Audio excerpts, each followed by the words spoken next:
सलामती है। ये वीलॉग बहुत ही अर्जेंट नोटिस के ऊपर बना है। हम सुबह सुबह कश्मीर जा रहे हैं और ये कश्मीर की फ़्लाइट होगी, लिहाजा अब अल्लाह का नाम लेते हुए सुबह का आगाज़ किया है और कोशिश की है कि नींद में जो बन जाए, जैसा बन जाए, वो बेदार करने के लिए काफ़ी होना चाहिए। ये वीडियो बन रही थी, इसका मुझे नहीं अंदाज़ा था। हाँ, मगर ये वीडियो बन गई है, उसके बाद मैंने खूब इसका लुत्फ़ लिया। मैं सुबह उठ के कोशिश कर रहा था कि तिलावत कर लूँ।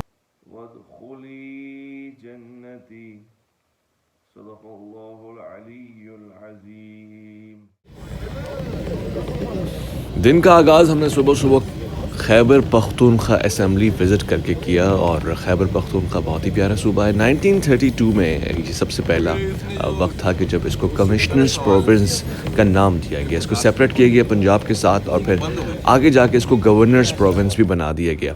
वाज़ेह है कि इस खैबर पख्तूनख्वा में इस वक्त मौजूदा असम्बली में पहले ज़माने में 125 के करीब सीट्स हुआ करती थी, अब 145 सीट्स हैं। इस वक्त रूलिंग पार्टी पीटीआई है 95 सीट्स के साथ, जिसने काफ लीग के साथ इल्हाक किया हुआ है, तो ये 96 सीट्स बनती हैं और ये एक वाज़ेह अक्सरियत है। एक और बात बताना चाहता हूँ, मवाजना किया जाए अगर दूसरी असम्बलीज़ के साथ, तो खैबर पख्तूनख्वा की असम्बली की रिवायतें बड़ी अच्छी हैं। यहाँ झगड़े फसाद निस्बतन कम होते हैं, बदतमीज़ी गाल गलोच बहुत कम होती है और ये अपनी पख्तून रिवायात को बरकरार रखते हैं। इस असम्बली हॉल को विज़िट किया है और उन लोगों की तरह तो शौक़ नहीं है जो बेकार में बैठ के तस्वीर खिंचवा के लोगों को ये बताते हैं कि ये असम्बली आए थे। हाँ, यहाँ की तारीख़ी शख्सियात से मिलवा दूँ आपको। ये वो बुज़ुर्गवार हैं जो असम्बली के स्पीकर रहे हैं और इन्होंने बड़ा ख़ासा किरदार अदा किया है। खैबर पख्तूनख्वा असम्बली की रिवायात को बरकरार रखने में इनका बड़ा नाम है और इनकी तस्वीर से ये सारी दीवारें आवेज़ा हैं जब आप इसमें दाखिल होते हैं। खैबर पख्तूनख्वा ख़ुद भी बहुत प्यारा शहर है, यानी इसका पेशावर का हिस्सा बहुत ही प्यारा। ये शहर साफ़ है, नफीस है और इसमें खूबसूरती है और लोग सुबह शाम मेहनत कर रहे होते हैं यहाँ पर। मेरी ज़ाती ऑब्जर्वेशन है। यहाँ मैंने सुबह शाम दिन में 2 वक्त सफाई होते हुए देखी है। शायद पाकिस्तान के दीगर इलाकों में इस तरह से नहीं होती है। तो तालीम का मयार भी काफ़ी बेहतर हो गया और इसके बाद हम जा रहे हैं यहाँ से उड़ने के लिए C-130 में बैठने के लिए, क्योंकि कश्मीर जाना है। ये हमारा जहाज़ तैयार खड़ा है और हमें कश्मीर लेके जाएगा। इसके अंदर सेलफोन की इजाज़त नहीं है, मुनासिब भी नहीं है, इसलिए मैंने अपने पास छुपा के रख देना है, यानी इस्तेमाल ही नहीं करना है, कानून को फॉलो करना है। आदिल वहीद को सालगिरह मुबारक। 2023 की तरफ जा रहे हैं, नहीं मालूम कितने सालों के हो गए, मगर इल्म, तजुर्बा, शऊर और सबसे बढ़ के हुब्बुल वतनी, खुलूस, जिन्हें कि पाकिस्तान से मोहब्बत अभी बड़ी जवान है। अज़ीज़ पाकिस्तानियों की ये आदत मुझे समझ में नहीं आई कि कश्मीर की बात कर लें, हिंदुस्तान की मुखालफत कर लें, मगर अक्सर सुनते हिंदुस्तानी गाने और चल भी रहे होते बैकग्राउंड में। शायद उसकी वजह ये है कि हम दुश्मन मिजाज नहीं, हम पर दुश्मनी मुसल्लत की गई है, लिहाजा ये भी एक रंग है, इसको भी सुनते हुए चलेंगे हम आगे। एक मुसाफिर हूँ, बड़ी दूर से चलता हुआ आया हूँ यहाँ। राह में मुझसे जुदा हो गई सूरत मेरी, अपने चेहरे का बस एक धुंधला तसव्वुर है मेरी आंखों में। रास्ते में मेरे कदमों के निशान भी होंगे, हो जो मुमकिन तो इन्हें से मेरे आगाज की तारीख सुनो। अगर मैं चीखूं, मैं अपने दिल की तमाम गहराइयों से चीखूं, तो कायनाती निज़ाम में क्या खलल पड़े। यही के अंधे कुएं से एक बाज़गश्त हो गई।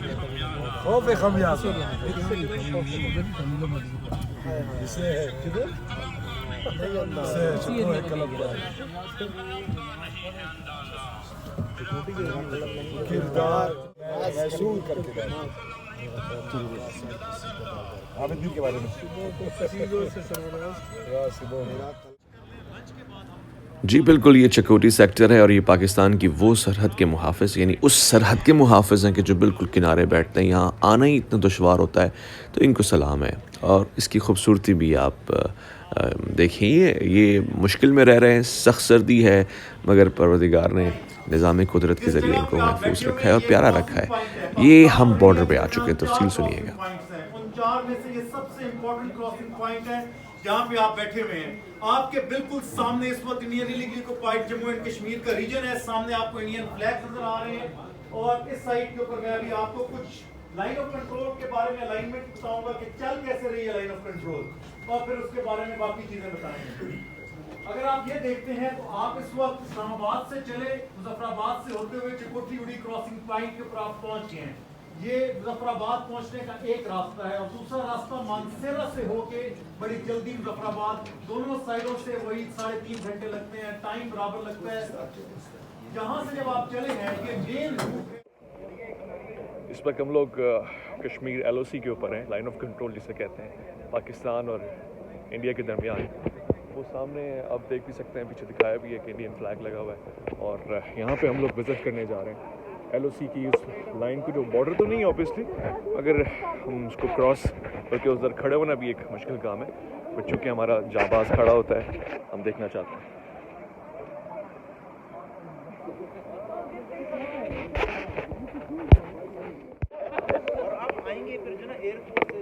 ये हमारी टीम है, हम इस वक्त नेशनल वर्कशॉप के दोस्त जो हैं वो विज़िट कर रहे हैं। वो आप देखें कि फ्लैग लेके आगे चल रहे हैं, इसका मतलब ये कि इस वक्त पीसफुल रहना है, कोई अटैक नहीं करना है और सब भी आ गए। सर हम लोग कहाँ जा रहे हैं, कुछ बताएं ना। हम लाइन ऑफ कंट्रोल पे जा रहे हैं। हाँ, सामने इंडिया बॉर्डर है, सही। सामने इंडियन ट्रूप्स ठहरे हुए हैं। और कैसा लग रहा है, एक ज़ाहिर बिल्कुल आखिरी लाइन पे खड़े हुए हमारे जाबाज यहाँ खड़े होते हैं, बहादुर लोग दिफा करते हैं, इनकी ज़रूरत को सलाम है, उनको सलाम पेश करते हैं। ये पाकिस्तानी फ्लैग यहाँ पे लगा हुआ है और वो आप देखें इंडियन फ्लैग है। मैं दिखाना चाहूँगा यहाँ से, पाकिस्तानी फ्लैग है।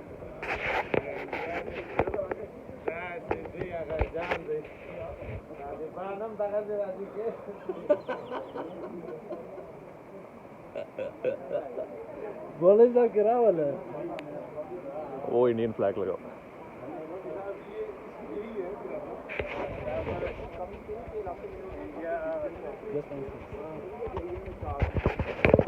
सर क्या कह रहे हैं हम लोग बॉर्डर पे LOC के ऊपर हम लोग हैं और क्या फील कर रहे हैं?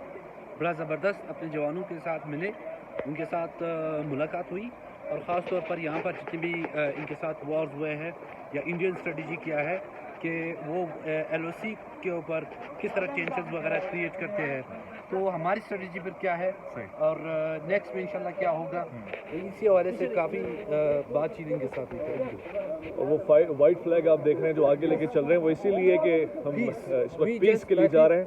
उसमें सबसे अहम बात यह है कि LOC पर हमने हमेशा पीस को ही मौका दिया, क्योंकि यहाँ पर भी हमारी सिविलियन है, उस साइड से भी हमारी सिविलियन है, तो हम अब किसी उस साइड पे जो वो भी पाकिस्तान के बारे में ही सोच रहे हैं, पाकिस्तान के बारे में बात करना चाहते हैं। सही है। तो ये लोग जो है, ये लोग यहाँ पर टेंशन इसीलिए क्रिएट करते हैं कि उस साइड पे भी मुस्लिम है और यहाँ इस साइड पे भी मुस्लिम है। सही।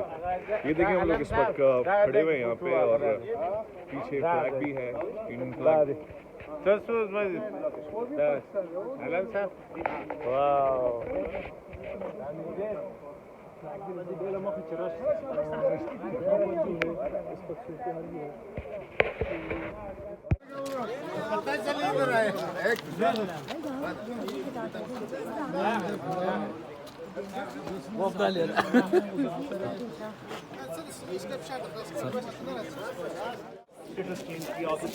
और हम फिर उसके साथ ट्रेड की तरफ भी जाएं तो अभी ये एनवायरनमेंट सूटेबल नहीं है इस सारे काम के लिए। आपकी बात ठीक, बिल्कुल आपकी बात बिल्कुल ठीक है कि अगर यहाँ पे कौन अल्टीमेटली हमें उसके ऊपर जाना पड़ेगा। एक कश्मीरी मुसलमान का दुख समझ सकते हैं आप? वो सामने जिसको सरहद का वो पार कहते हैं, जिसको हिंदुस्तान वाले अपनी ज़मीन कहते हैं,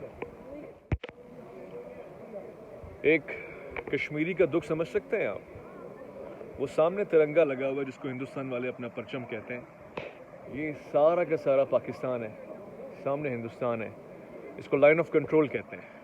ये दो बड़े मुल्कों ने आपस में जंग करने के लिए एक सरहद खींची हुई है जो आर्जी है, जिस पे सुबह शाम लड़ते भी हैं, झगड़ते भी हैं, मगर इससे कतई नज़र वो जो स्कूलों कॉलेजों में अपने फंक्शंस में नाम लेने की हद तक कश्मीर को याद करते हैं, आज उनको अंदाज़ा होना चाहिए कि कश्मीर है क्या। वो सामने जो घर है ना, जब उसके यहाँ शादी होती है, वो सामने अपने रिश्तेदारों से मिलने के लिए जाता है, मगर वो जा नहीं सकता।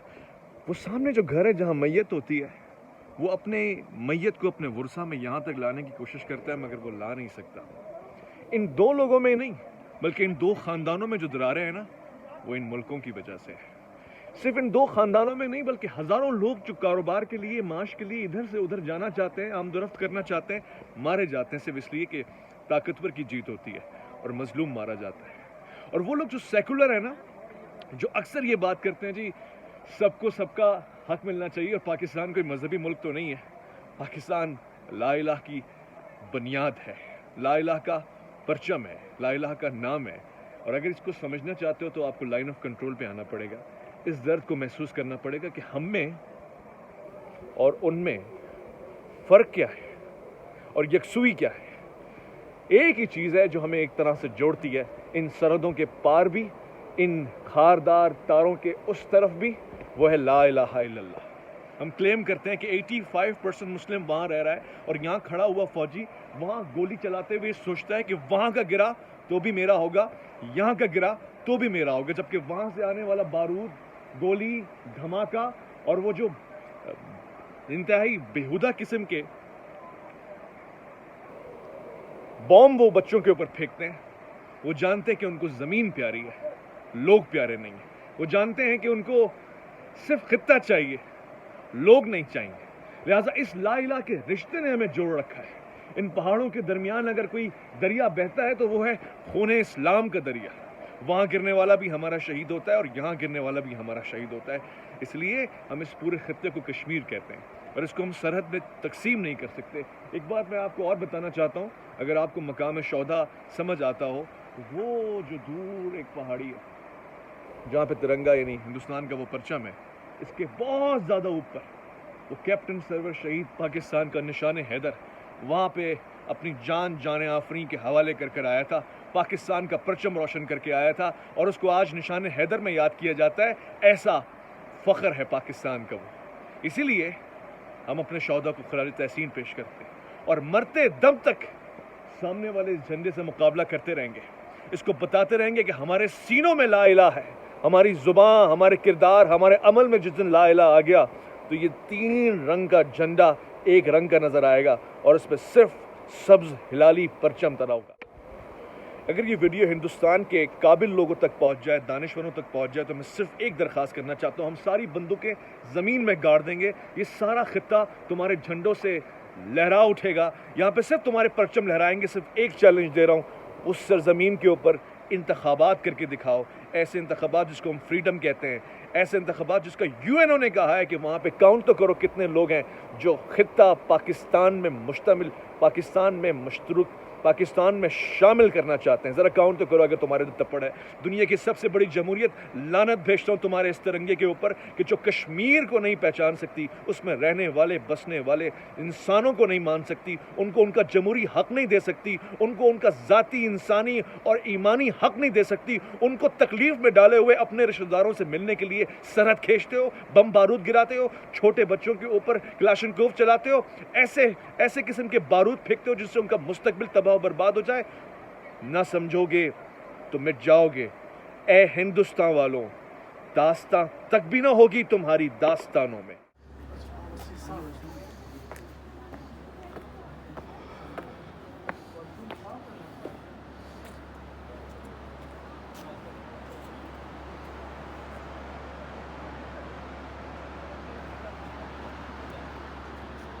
अस्सलाम वालेकुम, कैसे हैं आप? खैरियत से? क्या नाम है आपका? नहीं बनाओ।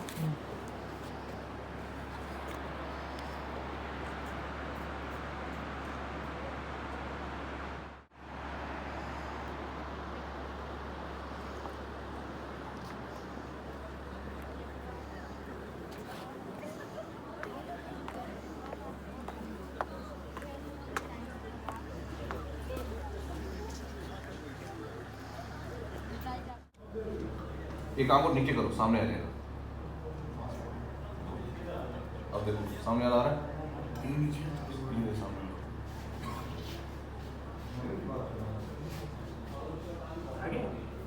एक्सपर्ट लोग इसको दे सकते हैं, हमें नजर कुछ भी नहीं आता है।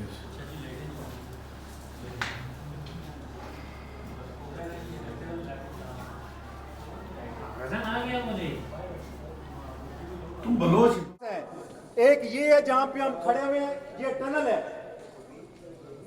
ओके। और इस टनल के अंदर जो पार्टीशन से पहले की जितनी हिस्ट्री है ना वो लगाई गई है। और इसके बाहर वाला हिस्सा है जहां पे दीवारें बनी हुई हैं, उसके 3 पार्ट्स हैं। बाहर वाले को बाहर एक्सप्लेन करता हूं, मोटा बता देता हूं। उसमें पहला हिस्सा वो है जिसके अंदर शोहदा के लिए वो प्लेटफॉर्म है, वो सेक्रीफाइसेस हैं जिन्होंने की हुई हैं, उनके नाम कंधा किए गए हैं दीवारों पे। उनमें 2 तरह की दीवारें हैं, एक है छोटी दीवारें और एक है बड़ी दीवार। छोटी दीवार में वो लोगों के नाम लिखे हुए हैं जो जम्मू एंड कश्मीर के रहने वाले थे और जम्मू एंड कश्मीर के लिए उन्होंने अपनी जानें दी और शहादतें वसूल की। और जो लोग जितने भी लोग यहाँ खड़े हुए हैं अपने शहीदों को याद करने के लिए और मकाम शहादत से आशना होने के लिए, यकीनन इस उम्मत की ये मिरास है कि उसको शहादत का दर्जा और इरफान दिया गया। हज़रत अल्लामा इकबाल ने कुछ अशार कहे जिसको तंजीम के साथ आपके सामने पेश कर रहा हूँ। वैसे ये बड़ा मारूफ है, शहादत है मतलूब मकसूद मोमिन, न माल गनीमत न किश्वर कुशाई। मगर एक जगह पे इकबाल ने एक खूबसूरत तख़य्युल पेश किया है, उसको मैं आज ट्रिब्यूट के तौर पे पेश कर रहा हूँ। कहते हैं, गिरा जो मुझ पे हंगामा ज़माना हुआ, ज़मीं से बांध के रख्ते सफ़र रवाना हुआ, फरिश्ते बज़्म रिसालत में ले गए मुझको, हुजूर आया रहमत में ले गए मुझको। कहा हुजूर ने, आए अंदली पे बाग़े हिजाज, कली कली है तेरी गर्मी नवा से गुदाज, निकल के बज़्म जहां से बरंगो बू आया, हमारे वास्ते क्या तोहफा लेके तू आया। मैंने कहा हुजूर, दहर में आसूदगी नहीं मिलती, तलाश जिसकी है वो जिंदगी नहीं मिलती, हजार लाला ओ गुल है रियाज हस्ती में, वफा की जिसमें है बू वो कली नहीं मिलती। मगर मैं नजर को एक आवगीना लाया हूं, जो बात इसमें है वो जन्नत में भी नहीं मिलती। झलकती है तेरी उम्मत की आबरू इसमें, कश्मीर के शौदा का है लहू इसमें। पाकिस्तान, पाक फौज, कश्मीर की स्ट्रगल, कश्मीर बनेगा, कश्मीर बनेगा। माशाल्लाह जी, बहुत शुक्रिया, thank you very much, we are really thankful to everyone. सबका बहुत ज़बरदस्त, हमने बहुत अच्छा किया। कोई डिबेट वाला ज़माना आ गया। आई एम रियली सॉरी कि आपको बहुत तकलीफ आपका। और उसके बाद हम लोग होटल आ गए। मुज़फ़्फ़राबाद का ये शानदार होटल था, हमें बड़े सुकून के साथ रात गुजारने को मिली यहाँ पर। गोया बिस्तर के साथ तो कमी दोस्ती रही, मगर सुबह के वक्त के नज़ारे बहुत ही प्यारे। और हाँ, मैं हमेशा नफासत सफाई को पसंद करता हूँ, तो वो बहरहाल यहाँ बेहतर थी। एक खिड़की भी दी गई थी जिसमें आप कमरे से लेकर वॉशरूम के हाल अवाल भी देख सकते थे। ज़रूरत की सारी चीज़ें मौजूद थी। और सुबह का नज़ारा ये देखिए, खूबसूरत, हसीन, दिलावेज, दिलकश, दिलरुबा, दिलनवाज, मेरा प्यारा कश्मीर।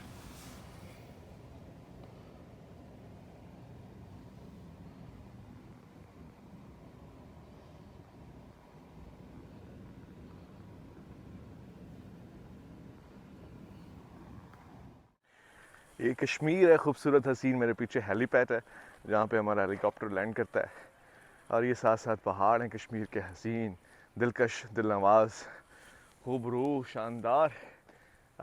पीसी होटल है जहाँ पे हम स्टे कर रहे हैं। और ये चारों तरफ से हसीन, प्यारे, दिलरुबा पहाड़ों में घिरा हुआ, और उसकी वादियों में महकता चहकता, आज़ादी की तरफ मुतहर्रिक, अपने हुकूक की जंग लड़ने वाला कश्मीर है। अच्छा, मेरी बातें तो आप लोग सुनते ही रहेंगे। मेरा असल मकसद आपको ये ऊंचाई पे लाकर कश्मीर दिखाना था, और फिर अवैस असदी साहब की शायरी भी सुनानी थी। मैंने रिकॉर्ड की स्पेशली। जब उठा रूए हकीकत से नकाब, दिल के संगवाए हुए झूठे बहानों का भरम टूट गया, जोरे तुग़यानी ये गम टूट गया। इस पूरे सफ़र में सोने को कम मिला है और फिर तैयार होने को ज़्यादा मिला है। बहुत ही कम वक्त में आपको ये वीलॉग भी पहुंच रहा है, और आगे हम निकल पड़े अगले सफ़र के लिए। देखिएगा, खूबसूरत हंसते मुस्कुराते सफ़र में आपको भी मुस्कुराते रहना है। अवैस के साथ क्या गुजरी है मैं आपको दिखाने लगा। हाँ, तो आप वैसे आप दानियाल साहब के साथ सोएं, मतलब कि एक ही बेड पे सोएं, तो किस तरह आप किनारे पे रहे हैं? मैं बिल्कुल किनारे पे रहा, जैसे कहते हैं ना नुक्कड़ पे लगा देना, ये मेरे साथ हुआ है। वैसे ये साइड में बिल्कुल सरहदी इलाके में आप सोएं। सरहदी इलाके। और दानियाल साहब जो हैं वो खुल के सोएं, और वो उन्होंने कमीज़ भी नहीं पहनी थी, बनियान भी नहीं पहनी थी। बनियान भी नहीं पहनी थी। ये बड़ा जुल्म है। वैसे साहब बड़े मारूफ शायर हैं, और एक ही बेड पे सुलाया गया उनको। दानियाल खान है, पठान है, और अवैस साहब जो हैं वो बेसिकली पंजाब से हैं लेकिन क्वेटा में रहते हैं। तो ये राज़ी हो गए फिर कोने पे सोने के लिए। सर, ये किस चीज़ का इस्तेमाल होता रहा? अच्छा ये आपने रखा था, सही है, इसको ऐसे छोड़ देते हैं। बिल्कुल पोस्टमार्टम कर रहे हैं हम बेड का। और माशाल्लाह ये स्त्री वगैरह आप लेकर आए सर?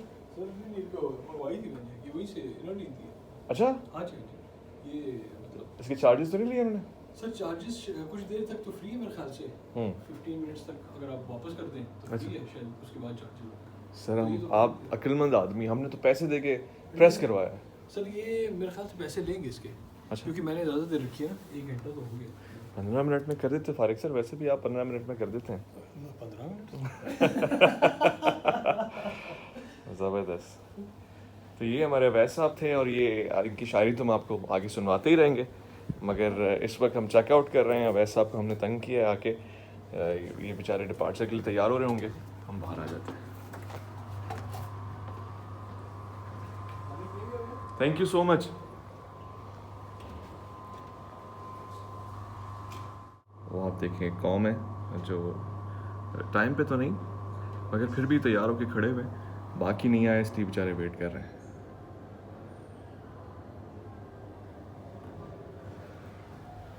चीज़ होती है जिसको पॉलिश के लिए इस्तेमाल किया जाता है, और आपका भाई इस वक्त सीख रहा है कि ये पॉलिश कैसे होती है। तो आई गेस कोई बटन होगा, ये होगा, ये वाला बटन पॉलिश के लिए।